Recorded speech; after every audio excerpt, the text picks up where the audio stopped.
시청자 여러분 안녕하십니까? 국정의 바른 소리를 전합니다. 2월 26일 월요일 KTV 대한뉴스 시작합니다.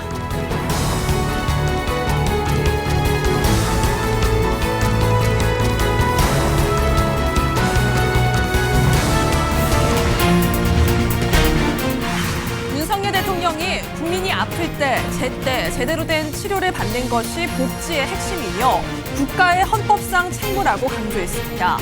정부의 의대 정원 2,000명 증원 계획은 변함없을 것이라고 재차 강조했습니다. 충남 서산 비행장에서 15번째 민생토론회가 열렸습니다. 윤 대통령은 민군 상생을 위해 1억 평이 넘는 군사시설 보호구역을 해제한다고 밝혔습니다. 여의도 크기의 117배에 달하는 역대 최대 규모입니다. 윤석열 대통령은 충남 아산에 경찰병원을 건립해 지역 의료체계를 보강하고 충남대 내포 캠퍼스 신설을 지원해 미래 첨단 교육의 중심으로 만들겠다고 밝혔습니다. 고금리 대출로 어려움을 겪는 소상공인 등의 부담을 줄이기 위해 이자 환급을 추진 중인데 1조 3,600억 원이 집행된 것으로 나타났습니다. 오늘도 첫 소식은 의료 현장 상황부터 살펴보겠습니다. 주요 100개 병원에서 사직서를 낸 전공의가 10,000명을 넘어서 80%가량이 병원을 떠난 가운데 특히 서울의 큰 병원을 찾은 지방 환자들은 이중고를 호소하고 있습니다. 이들은 주로 병원 앞에 월세로 머물면서 치료를 받고 있는데 의료 공백이 언제까지 계속될지 기약 없는 기다림을 이어가고 있습니다. 김경호 기자가 현장을 취재했습니다. 자녀의 통원 치료를 위해 병원 앞 원룸을 구한 이하영 씨. 천안에서 매일 서울로 올라올 수 없어 직접 방을 구했는데 전공의 공백 여파로 치료가 지체될까 걱정입니다. 아침에 와서 치료받고 오후에 나오고 뭐 이런 식으로. 130? 한 150 정도 하는 것 같아요. 네. 수술과 입원이 대거 미뤄지면서 서울의 주요 대형 병원도 평소보다 한산한 모습입니다. 지방에서 서울로 올라와 암 치료를 받은 환자들은 불안감을 감추지 못했습니다. 네, 아무래도 조금은 불안하죠. 치료가 제대로 되려나 아니면은 지연되려나 항상 마음을 졸이고는 있습니다. 23일 기준 주요 100개 수련병원에서 사직서를 제출한 전공의가 10,000명을 넘은 것으로 나타났습니다. 해당 병원 소속 전공의의 약 80%가 사직 의사를 밝힌 겁니다. 실제로 근무지를 이탈한 전공의는 9,000명에 달했습니다. 전공의 이탈 이후 닷새간 의사 집단행동 피해 사례는 227건이 접수됐습니다. 수술 지연 171건, 입원 지연 10건, 진료 취소 23건, 진료 거절이 23건으로 나타났습니다. 전공의 공백이 길어지는 가운데 서울대 의대 교수들은 성명을 발표했습니다. 교수들은 전공의 복귀를 위해선 설득이 필요하다며 정부의 소통 채널을 만들어달라고 요청했습니다. 한편 대한의사협회 비대위는 다음 달 3일 총걸기대회를 앞두고 회원들의 총동원령에 준하는 참여를 호소했습니다. KTV 김경호입니다. 전공의들이 떠난 의료 현장에선 간호사들이 그 공백을 메우고 있습니다. 문제는 법적으로 간호사가 할 수 없는 불법 진료에 내몰리고 있다는 점인데요. 정부가 이런 현장 간호사들을 보호하기 위한 법적 안전망을 마련했습니다. 계속해서 이혜진 기자입니다. 전공의 집단 이탈로 현장에선 간호사들이 그들의 빈자리를 메우며 환자 곁을 지키고 있습니다. 이른바 임상전담, 수술실 간호사로 불리는 PA 간호사입니다. 이들 간호사는 수술 보조와 봉합, 약 처방 등 의사 업무를 떠맡아 불법 진료에 내몰리고 있습니다. 그러면서도 간호사가 할 수 있는 일인지 아닌지 모호한 부분이 많아 무면허 의료행위라는 불안을 떠안고 일해야 했습니다.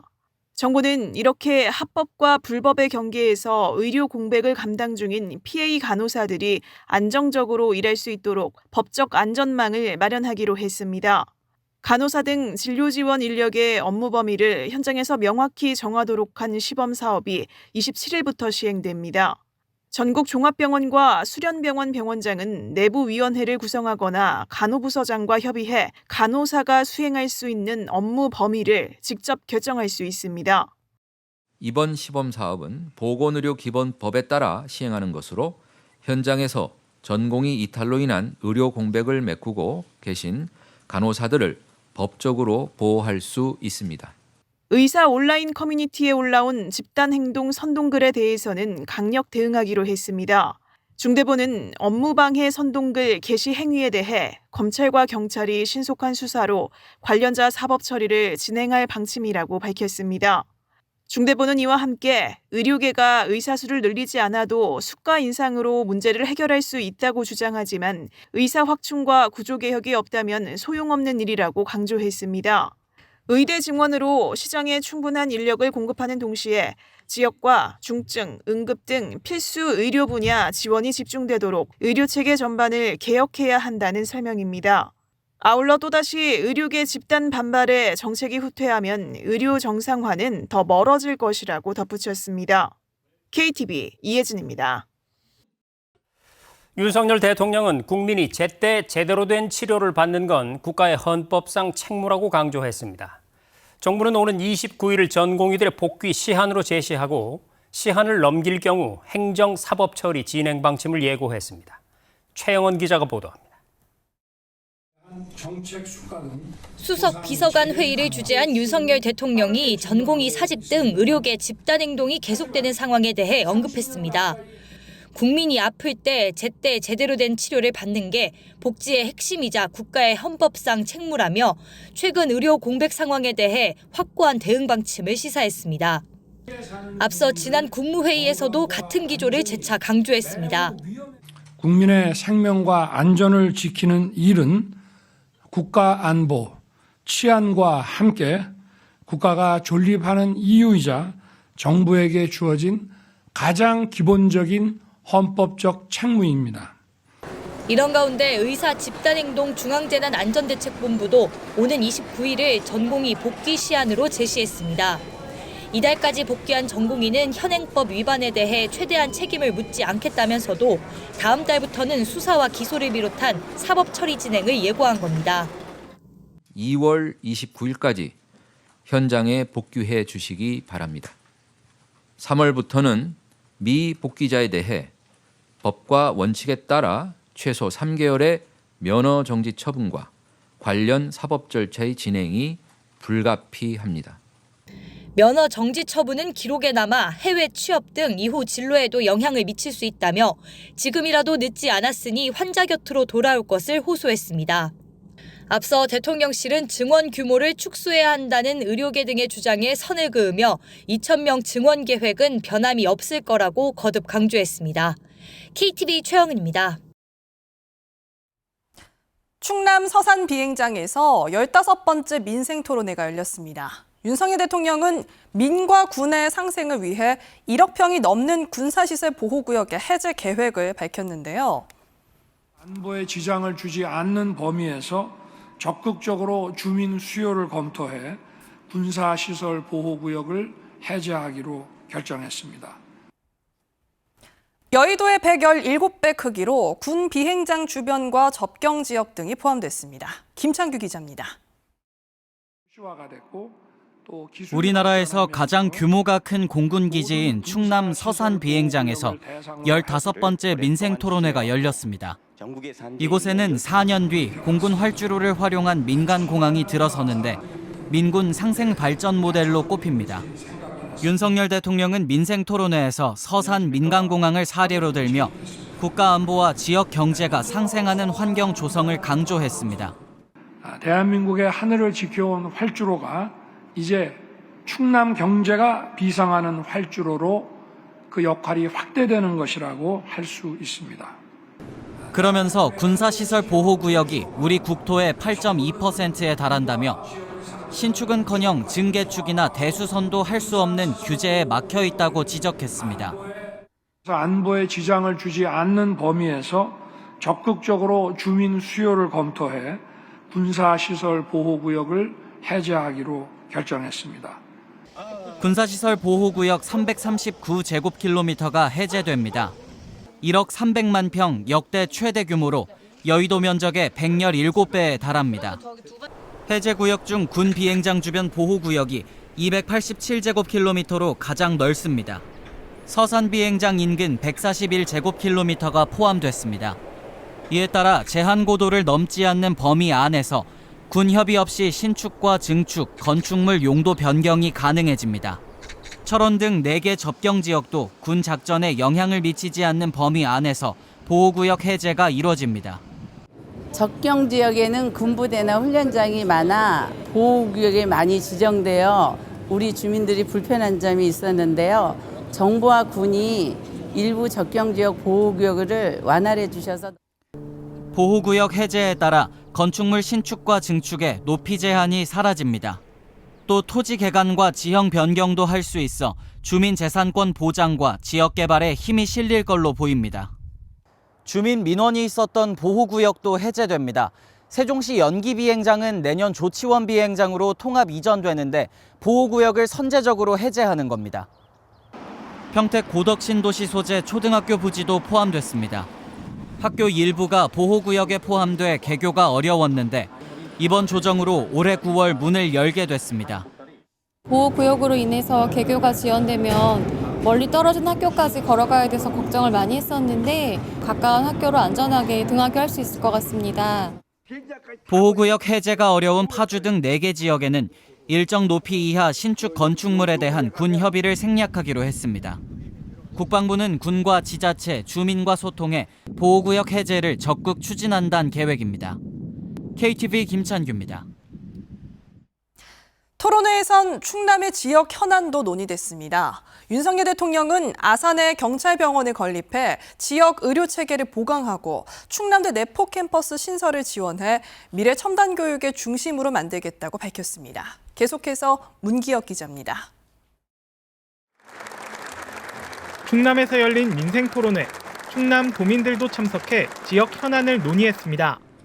특히 충남 지역의료 체계의 현실을 보여주는 안타까운 사연이 소개됐습니다. 저희 큰고모님께서 갑자기 숨쉬기가 어렵다 하셔서 저희가 아산 시내에 있는 일반 의원에 가게 되었습니다. 네, 거기서 치료가 어렵다 하여 저희가 천안에 있는 단국대학병원을 가던 도중에 결국 이제 저희 큰고모님께서 심장마비로 돌아가시는 일을 겪게 되었습니다. 윤석열 대통령은 충남 아산에 경찰병원을 건립해 지역 의료 체계를 보강하겠다고 약속했습니다. 경찰과 주민 모두 양질의 의료 서비스를 누리도록 만들겠다고 말했습니다. 충남 이 서부 지역의 주민들께서 많이 이용하실 수 있도록 저희가 하여튼 좀 많은 예산을 투입해서 대규모 종합병원으로 조속하게 추진을 하겠습니다. 지역 교육 환경을 개선해달라는 건의도 있었습니다. 저는 항공 분야의 진로를 희망하고 있습니다. 제가 태어난 서산에서 항공 관련 분야에 대해서 교육을 받고 직업을 찾을 수 있도록 많은 관심과 지원을 부탁드립니다. 주위에 자녀를 두신 학부모님들을 보면 가깝게는 천안으로 멀리는 대전으로 고등학교 진학을 위해 유학이나 이사를 고민하고 계신 분들이 많은데요. 이러다가 저도 다른 지역으로 이사를 해야 되는 건 아닌지 좀 걱정스럽습니다. 윤 대통령은 충남대 내포 캠퍼스 신설을 지원해 미래 첨단 교육의 중심으로 만들겠다고 밝혔습니다. 충남도와 홍성군 충남대는 2027년 충남 홍성군에 내포 캠퍼스의 문을 열 예정입니다. 내포 캠퍼스는 아주 조속하게 추진하고 또 이 지역의 대학과 지역의 인재들과 또 지역의 산업 경제를 책임지는 지역 정부가 힘을 합쳐서 윤 대통령은 제일 중요한 것은 속도라며 재임 중에 손에 잡히는 성과가 나오도록 빠르게 추진하겠다고 강조했습니다. KTV 문기혁입니다. 가장 규모가 큰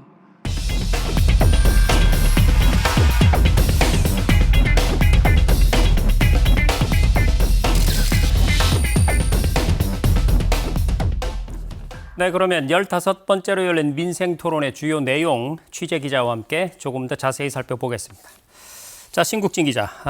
민생토론회가 충남에서 열렸는데요. 무엇보다 이 복합 클러스터 조성 계획이 눈에 띄는데 어디에 들어서게 되는 겁니까?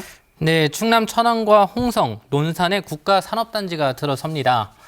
우선 3군 본부와 국방대 등 우수한 국방 인프라를 갖춘 충남 논산은 우리나라 최초의 국방특화 국가산단이 조성됩니다. 무기를 제외한 장비와 물자를 생산하는 전력지원 중심의 국방산업 클러스터인데요.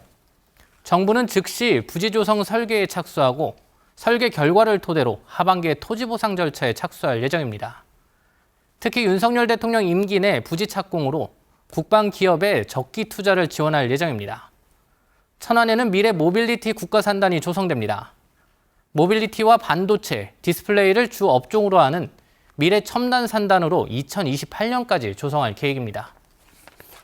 네, 이렇게 첨단 산업단지 3곳이 들어서게 되면 이 경제적인 효과가 상당할 것 같은데요. 어느 정도로 예상이 됩니까? 네, 정부는 특히 이 3곳을 계획 단계부터 필요한 시설이 완비된 복합 클러스터로 조성하겠다고 밝혔는데요. 이런 구상이 실현되면 미래 모빌리티 분야에서만 24조 1천억 원의 생산 유발 효과가 발생합니다. 또한 8만 1,000명 규모의 고용 유발 효과를 지우게 돼 충남 미래 발전에 상당한 역할을 할 전망입니다. 자, 그리고 규모가 작은 소도시에 대한 지원 방안도 눈에 띄는데요. 무엇보다 당진의 기업 혁신 파크를 조성하겠다 이렇게 약속을 했죠. 네, 기업이 직접 토지를 수용해서 개발 계획을 세우고 부지까지 공급하는 것을 기업 혁신 파크라고 합니다. 정부는 충남 당진에 기업 혁신 파크 조성을 약속했습니다. 당진 기업 혁신 파크는 SK 렌터카가 단독으로 제안했는데요. 자동차 산업 밸류체인 기업들을 직접 시킬 수 있는 모빌리티 혁신 파크가 조성될 예정입니다. 태안군은 미래 모빌리티 서비스가 실현되는 스마트 시티로 조성하는데요. 태안군은 드론 배송 등 미래형 첨단 모빌리티와 관광 자원을 경험할 수 있는 스마트 솔루션 적용을 통해 지역 소멸 문제에 대응합니다. 정부는 스마트 시티 조성을 위한 재정 지원과 신속한 인허가 등을 약속했습니다. 윤석열 대통령 이야기 들어보겠습니다. 재정 지원과 신속한 인허가를 통해 내년부터 태안에서 모빌리티 서비스를 본격 운영할 수 있게 하겠습니다. 또 충남에 경제자유구역을 지정해서 외국 첨단 기술 기업들이 우리 기업들과 시너지를 내도록 하겠습니다. 네, 윤석열 대통령은 이번에도 민생토론회 이후에 전통시장을 찾아서 현장 소통 행보에 나섰는데요. 서산 동부시장을 방문했는데 여기가 대통령 후보 시절에 이어서 2번째로 찾아간 거죠? 네, 윤석열 대통령은 서산 동부 전통시장을 찾아 상인들의 생생한 목소리를 들었습니다. 서산 동부시장은 1956년 처음 개장한 이후 시설 현대화 등을 거쳐 충남 서북부 지역 최대 규모 전통시장으로 발전했는데요. 윤 대통령은 상인들의 애로사항을 듣고 전통시장 번영과 민생 안정을 위한 충남 지역 경제 활성화에 대한 의지를 밝혔습니다.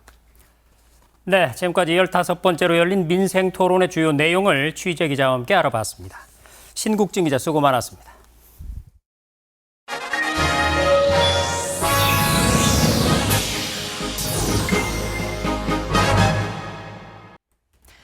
지난달에 상생금융 분야의 민생토론회가 열렸는데 후속 조치가 제대로 되고 있는지 정부가 중간 점검을 해봤습니다. 고금리 대출로 어려움을 겪는 소상공인들에 대한 이자 환급이 총 1조 3,600억 원 집행된 것으로 집계됐습니다. 김유리 기자입니다. 금융위원회는 비상경제장관회의에서 인생 상생금융 분야 민생토론회 후속 조치 계획을 논의했습니다. 소상공인과 자영업자 등의 고금리 부담 경감을 위해 은행권은 1조 5천억 원 규모의 이자 환급 방안을 내놨습니다. 설 연휴 직전인 8일까지 약 187만 명에게 총 1조 3,600억 원을 환급했습니다. 올해 이자에 대해서도 매분기 환급할 계획입니다. 비은행권도 3월 29일부터 이자 환급을 진행하고 은행권의 임대료 등 지원도 4월부터 차질 없이 집행할 예정입니다. 대출 갈아타기 서비스도 확장했습니다. 대환대출 인프라 이용 대상을 주택담보대출, 전세대출까지 확대해 약 14만 명이 5조 3천억 원 대출을 낮은 금리로 갈아탔습니다. 은행권은 다음 달 말 소상공인 임대료 지원 등을 포함한 6천억 원 규모의 구체적 취약계층 지원 방안도 발표할 예정입니다. 이와 함께 금융지원부터 고용, 복지제도 연계까지 금융, 비금융을 아우르는 서민금융 종합 플랫폼도 6월 중 운영에 들어갑니다. 취약계층 재기 지원에도 나섭니다. 취약계층의 신속한 신용회복을 지원하기 위한 연체 이력 정보의 공유, 활용 제한 조치도 3월 12일부터 시행하겠습니다. 금융채무와 통신채무의 동시 상환에 어려움을 겪는 분들을 위한 금융통신채무 통합조정도 이뤄집니다. 3월 통신업계와 신용회복위원회 간 업무협약 이후 6월부터 본격 시행하게 됩니다. 개인채무자보호법 시행에도 만전을 다합니다. 자율적인 채무 조정을 활성화하고 과도한 연체이자 부과와 과잉 추심을 방지하는 개인채무자보호법이 올해 10월부터 차질 없이 시행될 수 있도록 철저히 준비하겠습니다. 아울러 다음 달 서민 취약계층에 대한 금융고용복합지원 창구를 마련하고 하반기엔 양방향 연계 시스템 구축 등을 순차적으로 추진할 방침입니다. KTV 김유리입니다. 지난달에 있었던 교통 분야 민생 토론회에 대한 후속 조치 점검도 이루어졌는데요. 정부는 GTX-A 노선의 다음 달 말 개통을 포함해서 김포 골드라인의 혼잡 완화 등 교통 분야 3대 혁신 전략을 차질 없이 추진한다는 계획입니다. 윤현석 기자의 보도입니다. 지난 6차 민생 토론회에서 출퇴근 30분 시대를 열고 지역 간 교통 격차 해소를 위한 3대 혁신 전략을 발표한 정부. 앞으로 향후 134조 원을 투자해서 교통 분야의 3대 혁신을 이뤄내겠습니다. 속도 혁신, 그리고 주거 환경 혁신, 나아가서 공간 혁신까지 이끌어내겠습니다. 토론회 이후 한 달이 지난 가운데 정부가 교통 분야 3대 혁신 전략 이행 상황과 후속 조치를 점검했습니다. 정부는 속도 혁신 전략에 따라 GTX를 본격화하기 위해 예정대로 다음 달 말 GTX-A 노선을 개통할 예정입니다. 국토교통부는 노선 개통에 필요한 열차 출고와 시운전을 마친 후 지난 23일 영업 시운전에 착수했다고 밝혔습니다. B노선은 상반기에 전 구간을 착공하고 지난달 25일 착공한 C노선은 적기 개통을 위해 사업 초기부터 공정관리를 적극적으로 이행할 방침입니다. D와 E, F노선은 5월까지 지자체와 업계 의견을 수렴해 5차 국가철도망 계획에 반영하도록 적극 검토할 계획입니다. 지방광역철도망 구축 방안도 발표했습니다. 지방권 강력 급행철도의 경우 선도사업인 충청권 CTX는 4월에 민자 적격성 조사를 의뢰하고 대구 경북권 신공항철도는 에타 대상 사업에 선정되도록 기재부와 적극 협력하겠습니다. 주거환경 혁신 전략인 신도시 광역교통 개선책 수립도 속도를 내고 있습니다. 서부권 김포 골드라인 혼잡 완화를 위해 광역버스 4개 노선을 6월까지 점차 확대하고 올림픽대로 시간제 버스 전용 차량 도입과 김포 골드라인 증편도 6월까지 도입하겠다고 밝혔습니다. 서부권 외에도 동부와 남부, 북부 신도시의 교통 실태를 점검하고 권역별 특성에 맞는 단기 대책을 수립할 예정입니다. 공간 혁신을 위한 철도 지하화 진행 계획도 밝혔습니다. 빠른 추진을 위해 6월까지 지자체에 가이드라인을 배포하고 하반기 지자체로부터 구체적인 노선과 구간을 제안받아 추진 가능성이 높은 사업을 선도 사업으로 선정할 예정입니다. KTV 윤현석입니다. 고물가 고금리에 힘들어하는 영세 소상공인들을 돕기 위해서 정부가 전기요금을 특별 지원하는데요. 첫 주 만에 15만 건 이상의 신청이 몰리는 등 호응이 높다고 합니다. 혹여 아직 신청 안 하신 소상공인들께서는 잘 들어보시고 도움받으시기 바랍니다. 조태영 기자입니다. 고금리와 소비 감소로 인한 경영 악화로 소상공인들의 공과금 부담이 커지고 있습니다. 몇만 원도 어렵다니까요. 진짜로 솔직한 말로요. 아예 생계가 다 죽었다고 봐야 돼요. 현장에서 이게 장사하는 사람들이 가게세나 전기세 부담하기도 사실 어렵고. 소상공인이 부담하는 전기요금은 2년 사이 30% 넘게 올랐습니다. 여름철 일반용 기준 전력량 요금이 2021년 킬로와트 시당 100.7원에서 지난해 132.4원으로 뛴 겁니다. 영세 소상공인 지원 필요성에 대한 공감대가 형성됐고 지난해 국회 예산심의 과정에서 전기요금 특별 지원 예산이 2,520억 원 규모로 배정됐습니다. 이 예산을 가지고 정부는 올해 연매출 3천만 원 이하 소상공인을 대상으로 사업자당 최대 20만 원까지 지원합니다. 또 올해 126만 명의 소상공인들에게 20만 원까지 전기요금을 감면해 드릴 것입니다. 전기요금 특별지원 사업은 지난 21일부터 1차 접수를 시작했습니다. 25일 오후 6시까지 신청 접수된 것만 15만 건을 넘었습니다. 1차 접수 신청권에 대해서는 지원 대상자 해당 여부를 검증한 뒤 한국전력이 고지서상의 전기요금을 최대 20만 원까지 차감하는 방식으로 지원이 이루어집니다. 23일까지 접수된 약 11만 7천 건의 신청권에 대해서는 이미 국세청과 한국전력에 전송해 대상 여부 검증에 착수했습니다. 한국전력과 전기 사용 계약을 체결하지 않은 비계약 사용자도 또 2차로 지원할 예정입니다. 비계약 사용자는 3월 4일부터 5월 3일까지 신청하실 수 있습니다. 신청을 원하는 소상공인들은 인터넷 주소창에 소상공인 전기요금 특별지원.kr로 접속해 온라인 신청할 수 있습니다. 온라인 신청이 어려운 경우는 소상공인시장진흥공단 77개 지역센터에 방문해 도움받을 수 있습니다. KTV 조태영입니다. 한국 기업이라 불이익을 받는 이른바 코리아 디스카운트를 해소하기 위해서 정부가 대책을 마련했습니다. 오는 9월부터 수익성 좋은 국내 기업들로 구성된 지수를 도입하기로 한 건데요. 기업 가치를 제대로 알려서 투자 판단을 돕는다는 보관입니다. 박지선 기자의 보도입니다. 코리아 디스카운트는 남북 상황과 재벌 기업 경영 등 복합적인 이유로 국내 기업의 주식 가치가 실제보다 낮게 평가되는 현상을 말합니다. 정부가 이 같은 저평가 현상을 해소하기 위한 기업 밸류업 지원 방안을 발표했습니다. 코리아 디스카운트를 극복하고 한 단계 더 발전하려면 기업 가치 제고를 위한 기업 스스로의 노력이 필요하며 투자자가 기업 가치 개선 노력과 성과를 평가하고 투자 판단에 활용할 수 있도록 지원하겠습니다. 먼저 주식시장에 상장된 기업들 가운데 수익성이나 시장 평가가 양호한 기업들로 구성된 코리아 밸류업 지수를 오는 9월 도입합니다. 배당 수익률과 현금 흐름, 주가 순자산 비율 등 주요 지표를 종합적으로 반영해 일종의 우등생들만 모아놓는 겁니다. 이를 통해 기관과 외국인 투자자들이 투자 지표로 활용할 수 있도록 한다는 방침입니다.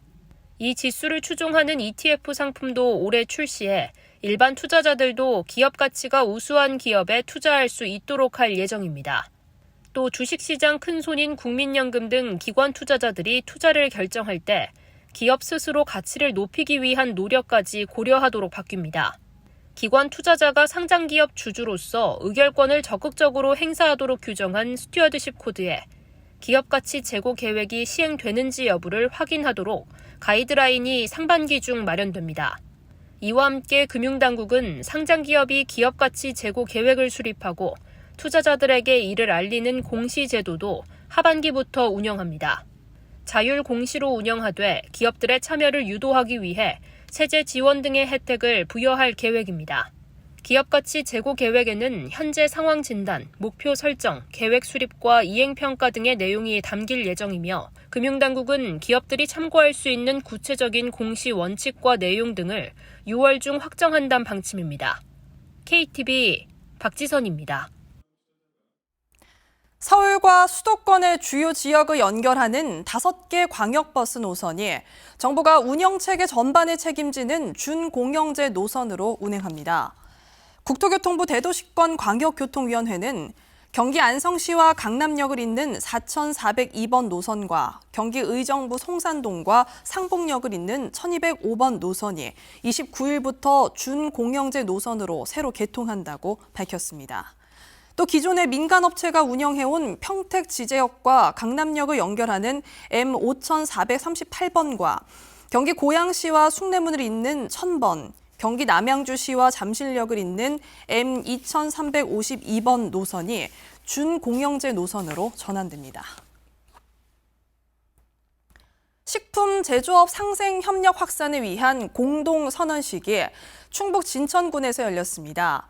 고용노동부는 노동시장 이중 구조 개선을 위해 지난해부터 원하청 상생협력 모델을 추진해왔으며 이번에 충청북도 식품제조업에서 5번째 상생 모델을 도입했다고 밝혔습니다. 이정식 고용노동부 장관은 지역과 업종을 아우르는 새로운 사회적 대화를 통해 양질의 일자리 창출과 지역 경제 활성화가 이루어질 것으로 기대했습니다. 한국과 이탈리아 수교 140주년을 기념하는 사진전, 모든 길은 역사로 통한다. 이탈리아 그리고 한국이 내일부터 다음 달까지 대한민국 역사박물관에 열립니다. 전시회는 조선과 이탈리아 수교 직후부터 첨단 기술과 우주산업 등 새로운 분야로 협력이 확대되어가는 오늘에 이르기까지 역사의 여정이 담겼습니다. 특히 6.25 전쟁 당시 우리나라에 파견된 이탈리아 제68 적십자병원의 의료활동 모습이 처음 공개됩니다. 중동 정세 불안으로 중단됐던 이라크와의 경제 협력이 지난해 6년 만에 다시 물꼬가 트였는데요. 우리 기업이 참여 중이던 비스마야 신도시 건설 사업도 본 궤도에 오르면서 정부가 수주 지원단을 파견했습니다. 보도에 이리나 기자입니다. 이라크 수도 바그다드 인근에 주택 10만여 가구와 사회 기반 시설을 조성해 우리나라의 분당급 신도시를 건설하는 비스마야 신도시 사업. 우리 기업인 한어가 수주해 양국의 인프라 협력의 상징적인 사업으로 주택을 중심으로 도로와 전력망을 비롯해 공공기관까지 도시건설 전체를 맡아 우리나라의 첫 신도시 수출 사례로 꼽힙니다. 지난 2012년 첫 삽을 뜬 뒤 2017년 이후 이라크 정세 불안으로 공사가 멈췄는데 2022년 10월 발주처인 이라크 국가투자위원회의 공사대금 미지급 문제로 계약마저 해지됐습니다. 하지만 지난해 정부의 해외 건설 활성화 정책에 따라 6년 만에 열린 양국의 공동위원회를 비롯해 수주 지원단 파견과 정상회담 등을 통해 공사 재개의 물꼬가 트이기 시작했습니다. 이를 발판 삼아 비스마야 신도시 사업이 올해 들어 다시 본궤도에 올랐습니다. 박상우 국토부 장관은 수주 지원단과 함께 기념식에 참석해 주택 10만 가구 완성이 차질 없이 추진될 수 있도록 이라크 측의 지속적인 협력과 지원을 당부했습니다. 개인 공정을 함께 해야 되는 파트너로 생각을 하고 공사 재개 기념식을 정말 뜻깊은 날로 생각했으면 좋겠습니다. 나아가 비스마야 신도시를 롤모델로 한 15개의 후속 신도시 프로젝트에도 풍부한 개발 경험과 스마트시티 기술력을 갖춘 한국 기업이 참여할 수 있도록 요청했습니다. 또 현재 대우건설이 진행 중인 알포 항만의 후속 공사를 비롯해 주요 재건 사업에 대한 수주도 지원했습니다. 이에 대해 사다위 이라크 교통부 장관은 항만 인근의 석유화학단지와 발전소에도 한국 기업의 투자와 이라크 알포항과 터키까지 연결하는 170억 달러 규모의 철도와 도로망 프로젝트에 한국 기업의 참여를 당부했습니다. 우리 정부는 이번 비스마야 신도시 개발 재개를 발판으로 이라크 내 추가 신도시 개발 사업 진출을 위해 양국 간 협력을 통한 사업 발굴부터 공적 개발 원조와 같은 정책 자금 지원까지 단계별 수주 지원을 강화해 나갈 방침입니다. KTV 이리나입니다.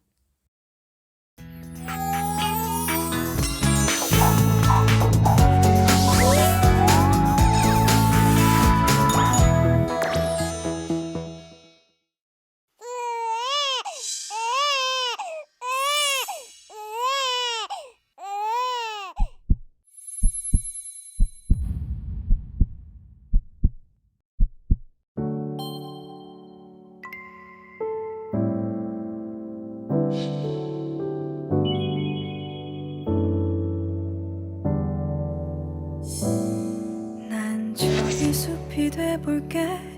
너는 자그맣기만 한 언덕 위를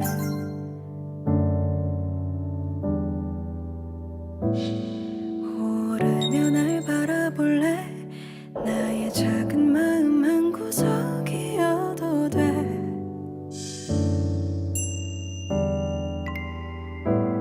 길을 더 보일게. 나를 베어도 돼. 날 지나치지 마.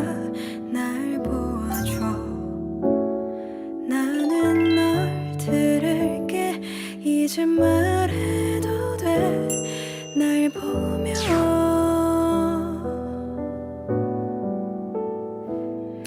하숲이 아닌 바다이던가.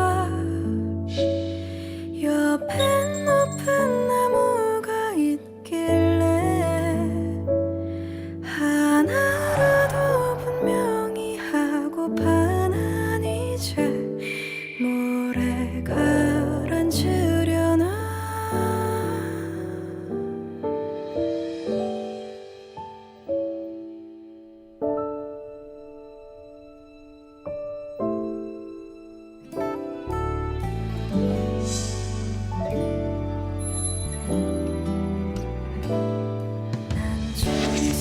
돼볼래 나의 옷이 다 눈물에 젖는데도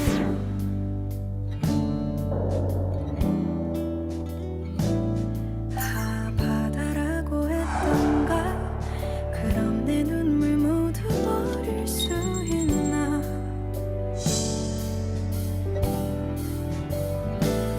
길을 더 보일게 나를 베어도 돼 날 밀어내지 마 나를 내게도 나는 내가 보여 난 항상 나를 봐 내가 느리래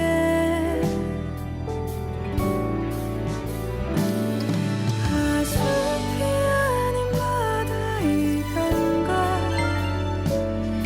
옆엔 높은 나무가 있길래 하나라도 분명히 하고 파란 이제 물에 가라앉으려나 나의 눈물 모아 바다로만 흘려보내 나를 다 감추며 기억할게 내가 못해 나와 있어 그때 날 sup히려나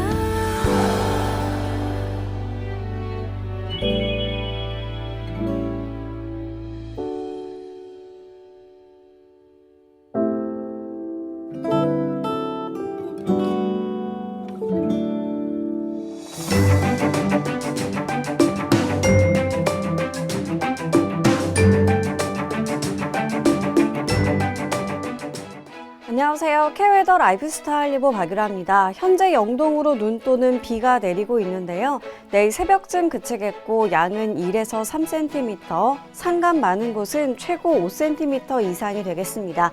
한편 그 밖의 지역은 대체로 맑거나 구름 많겠고요. 낮 동안 포근하겠지만 아침 저녁에는 다소 춥거나 쌀쌀하겠습니다. 일교차가 크다는 점 유의하셔야겠습니다.